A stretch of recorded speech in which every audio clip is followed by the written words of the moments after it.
Welcome, everyone, to Everyday Passions, the show where my guests share one of their passions and how they have used this passion to influence and impact the life of others. I am Yvonne A. Jones, and I am the founder of the 50 and Wiser community on Facebook. And business owners come to me when they want to build profitable client relationships. Today, my special guest is Emily McHugh. Welcome, Emily. Thank you, Yvonne. A pleasure to be with you again. Thanks for being here, and welcome to our viewers and our listeners. We thank you and appreciate you for joining us today. So Emily McHugh is an award-winning entrepreneur, author, and supercharged business coach who is passionate about guiding entrepreneurs to avoid burnout and build sustainable businesses. And isn't that what we want? We want to build sustainable businesses while not creating burnout for ourselves.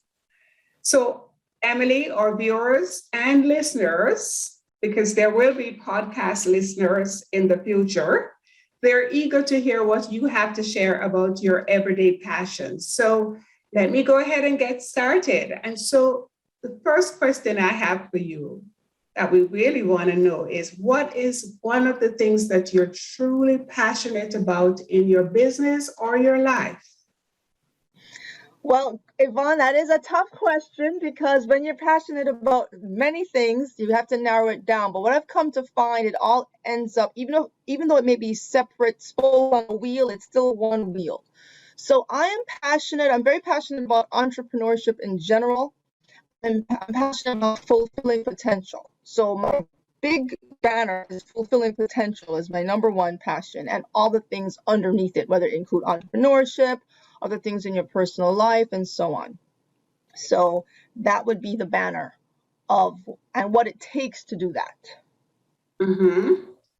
Or can you speak to us a little bit more, expand a little bit more on that? Yes, so many times a lot of people, they ask themselves a question, you're like, what's my purpose? What should I do with my life? How do I select from a number of things that I'm interested in and narrow it down to one? Mm-hmm. So it comes down to kind of creating a hierarchy of interests and a hierarchy of focus. So as I mentioned, if fulfilling potential is like the broad spectrum concept, entrepreneurship under that, then under entrepreneurship itself, what does it take to do that? Well, we know that as an entrepreneur, there's no end of things you need to do. You're building your business, you're marketing your business, you're building a product, you're doing this, you're constantly go, go, go, go, go. And the question is, how do you sustain that? And how do you make it work long term beyond just spurts of energy? So I've come to find over all these years of being in business and going through all these different steps that you have to ration out your energy over time. You have to be able to build it up and sustain it and let it not burn out. So my passion has become to how do I help entrepreneurs avoid burnout with all the things they're excited about, but put it in order and put it in prioritization, classification, if you will. Excellent. I appreciate how you widened and you expanded on that, because it is true. You use the phrase ration out your energy. We are creative. Entrepreneurs are naturally creative. And sometimes we can take on, as if we bite off more than we can chew, and we find ourselves, instead of focusing on one, maybe a huge goal and a secondary one, we are spreading ourselves too thin. And at the end of the day, it's kind of like chasing rabbits. If you're chasing two rabbits, you'll catch neither one.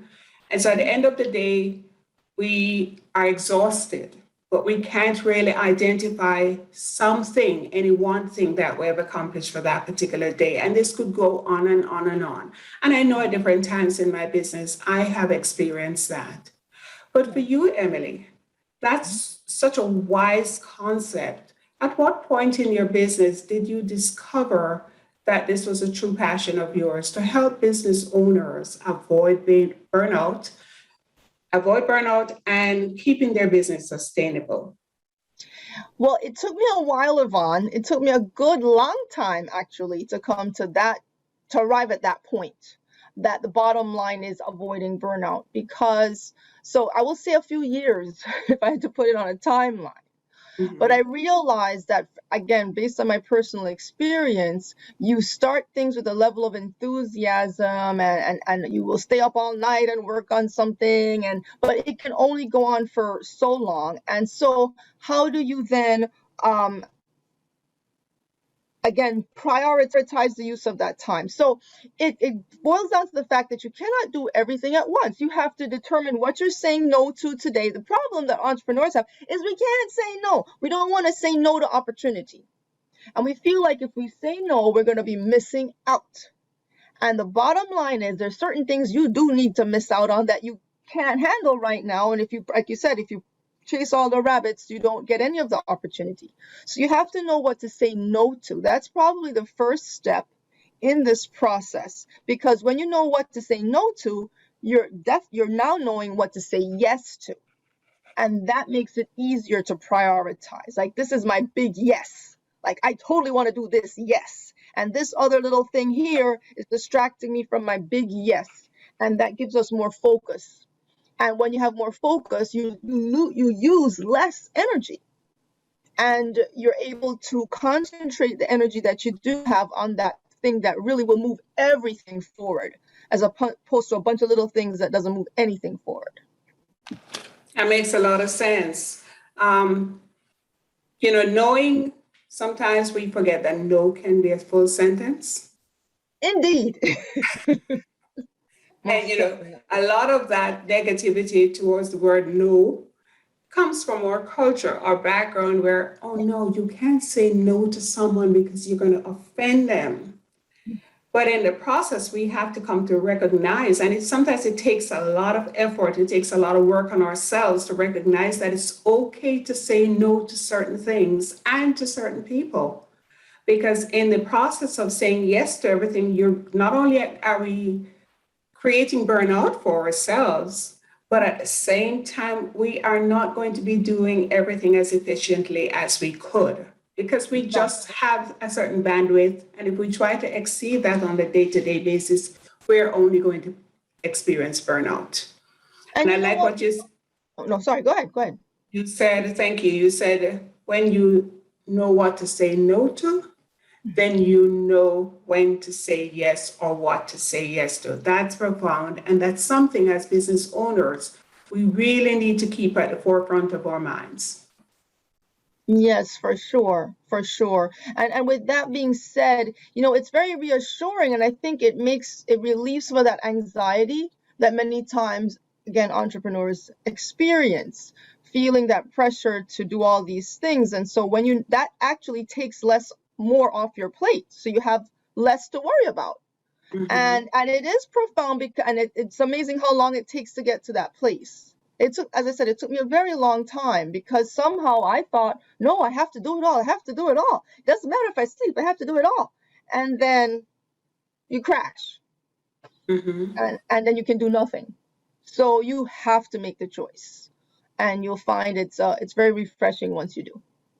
And have you found, and is this something that you incorporate in your helping entrepreneurs to avoid burnout, that you help them to see that they don't have to do it all? They can get assistance. It's okay to outsource. Of course, that takes a certain mindset as well, because for many of us, it's like, oh no, I can't outsource. Nobody can do it as good as I can. So how do you help people to get over that as a stumbling block that, oh, I have to do it all myself or it won't be done to my satisfaction? Well, I would put that statement within a context. So let's say, for example, you're just starting out, and a lot has to do with the type of business you have, what you're doing. So all that being said, maybe at first you have to start small. You do have to wear a lot of hats, but the goal needs to be, and the whole idea about building a sustainable business is that you have to think beyond yourself. So when it comes to outsourcing, there are things that others will definitely do better than you, unless you are already an expert in that area. For example, accounting, or you need a CPA, then you need to get yourself a CPA, as opposed to try to struggle through that. Not that you shouldn't do your due diligence, try to learn things on your own, absolutely, because you want to have a certain level of understanding of everything you're doing, getting that professional development. But you need an expert, get an expert. I remember some years ago, a very successful entrepreneur once told me that the two key people that you need to get on your team pretty quickly when you start your business is a first attorney and a first-rate CPA. And don't cut corners on either of the two, because you want the best advice and you want the best direction right out the gate, because that will set you up and pay dividends in the long run when you start out right, as opposed to going from one little thing here and one little person there giving you bad advice and still costing you a lot of money. You might as well say, I'm going to pay someone who knows what they're doing, they're going to set me up, and from there, that's an investment in my business. Excellent points. And for our guests, for those of you who are watching, you may have come in after we started. I am Yvonne Jones, and my guest today is Emily McHugh. And we're talking about Emily's passion, which is to help business owners get sustainable and to avoid burnout. So, Emily, how has your passion that you have described to us thus far, how has this impacted or influenced the lives of others? Perhaps you can start with your clients, or before even that, it's entirely up to you. How have you used this passion to impact others? Well, one of the things it does is it inspires people to know what is possible, especially when you're new to entrepreneurship and you're just starting out and you really don't know what's ahead of you.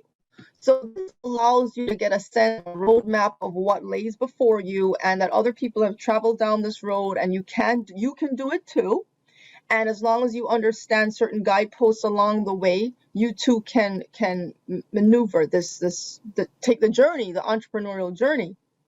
And so what my clients have told me is that they feel like a sense of clarity, that they have a focus of where they need to go based on what their goals are.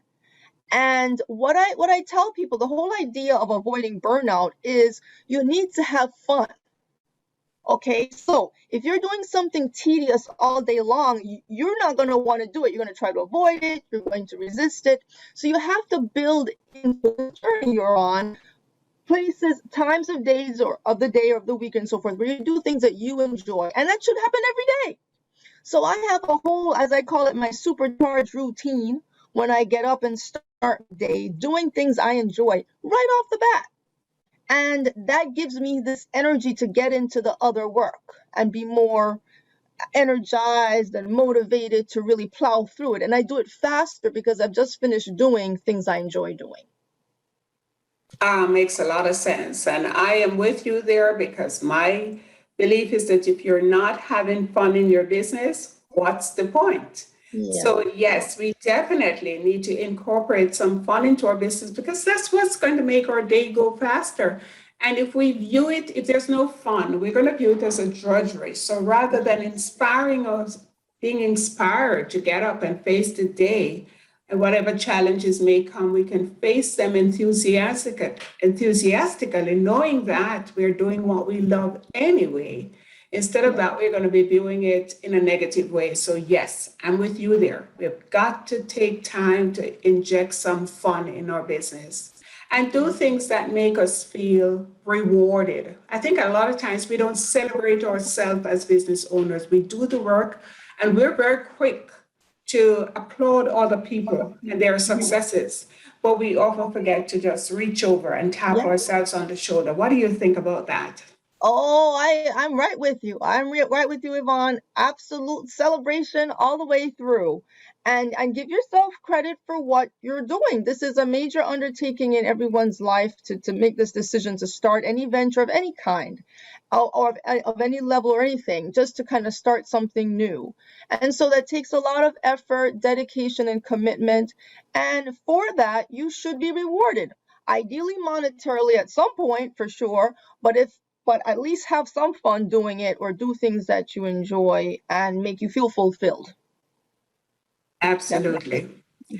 So, Emily, we are at the point where I like to stop and find out if there's any last minute words that you would like to share, something you'd like to leave with entrepreneurs so that they understand that this passion you have, you can transfer this passion to them, even if they're not working directly with you at this time, but they can see how much this can impact their own lives and their own business.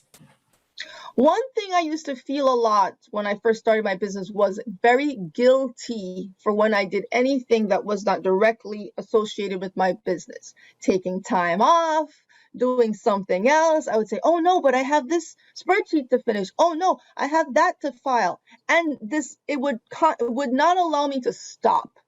So what I want to tell my entrepreneurs is take the time to reflect and to stop, to disconnect from your business and step back from it. And have that built in as a part of your routine, whether it's once a week, once a month, which way, that you have that time to just step away and then look at your business with fresher eyes from a different perspective, a different angle, and then you can keep things under control as opposed to things kind of careening away. You start to know, okay, this is something this becomes now the priority versus what I thought it was before. Maybe it needs to shift. And that is that. And Yvonne, one of the things I want to also add as well is you didn't ask me how I supercharge myself. I need to share that with the people. Go right ahead. Okay. Please do. Well, I do believe in my quiet time. I start my day communing with God. I pray, I read my scriptures. I get a word from divine intervention because that is the source. From there, I go and try to do something physical because my body might be all creaky. So I'll either swim or I'll walk or do something to exercise myself. That's fun for me. And then I have my Bhangra dancing, which you may have seen on a few of my videos. But I love doing that. It's a lot of work. It's a lot of discipline. But when it all comes together, it's so much fun. And I just love doing that. And finally, I have my violin. I'm a violinist. And so music is a major part of my life. And taking the time to do that regularly, it all fuels me in my business energy and my business activity, because I take lessons from those things and apply it to the business as well. That's excellent. So to supercharge yourself, what I'm hearing is that you exercise a certain amount of discipline because it takes discipline to have a routine. Yeah. So there's discipline involved in the whole concept of establishing a sustainable business, because you have to discipline yourself. And once you've adapted to being disciplined in yourself as an individual, then you can extend this discipline to your business. So thank you for sharing that, Emily. Thank you so much. And so if anyone wants to connect with you further, how can they do that? Well, they can reach out to me on my website, superchargewithemily.com. And that's one way. Type that in? Okay, well, I will, when I can get onto my Facebook, I will definitely do it. Yeah, go ahead and do that for me when you get a chance. And you had also told me about your retreats that are coming up. Want to just share a 30-second thing about that, because I put that in the chat.